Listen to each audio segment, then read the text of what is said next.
और अभी की बड़ी खबर बता दें, महाराष्ट्र की डीजीपी को हटाया गया है। महाराष्ट्र की डीजीपी रश्मि शुक्ला को हटा दिया गया है। तो अभी की ये बड़ी खबर आ रही है, महाराष्ट्र की डीजीपी को हटा दिया गया। रश्मि शुक्ला को डीजीपी पद से हटा दिया गया है। ईसी ने महाराष्ट्र डीजीपी को हटाने के निर्देश दिए।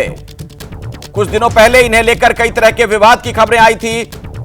आपको पता है, वहां पर विपक्ष के दलों की तरफ से यह आरोप लगाया गया था कि दरअसल सत्ता में जो पार्टी है उसके लिए काम कर रही है डीजीपी, और अब विपक्ष की शिकायत के बाद उन्हें उनके पद से हटा दिया गया है। तो महाराष्ट्र की पुलिस की मुखिया यानी सबसे बड़ी जो अधिकारी रश्मि शुक्ला हैं, उन्हें उनके पद से हटाया गया है। चुनाव आयोग के निर्देश के बाद यह कार्रवाई की गई है। विपक्ष ने इनकी शिकायत की थी, फोन टैपिंग तक के आरोप लगाए गए थे। और अभी की बड़ी खबर आपको बता दें, रश्मि शुक्ला को डीजीपी पद से हटा दिया गया है। इलेक्शन कमीशन ने इस बाबत आदेश दिया था और उसी के मद्देनजर यह कार्रवाई की गई है। तो चुनाव आयोग ने डीजीपी को हटाने के निर्देश दिए हैं। अभी की बड़ी खबर आपको बता दें, महाराष्ट्र पुलिस की मुखिया बदली जा रही हैं। विपक्षी दलों की शिकायत के बाद रश्मि शुक्ला को हटाने की बात सामने आ रही है।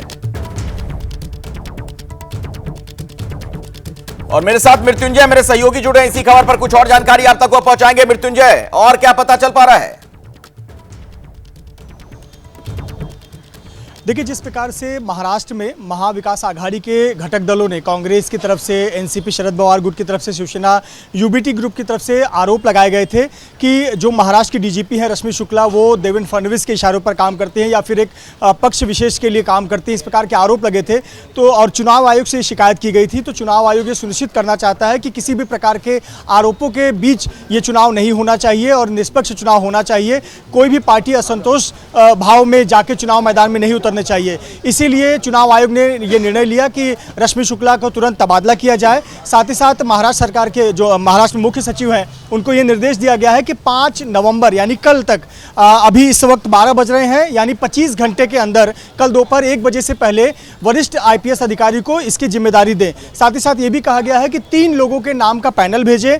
3 वरिष्ठ आईपीएस अधिकारी कौन है जो इस पद के योग्य हैं, और फिर उसके अनुसार आगे का निर्णय लिया जाएगा। तो ये कहीं ना कहीं ये जो पिछले कई महीनों से विपक्ष लगातार आवाज उठा रहा था कि रश्मि शुक्ला का तबादला होना चाहिए। 2019 में उन पर आरोप लगे थे कि उन्होंने बड़े नेताओं के फोन टैपिंग किए थे।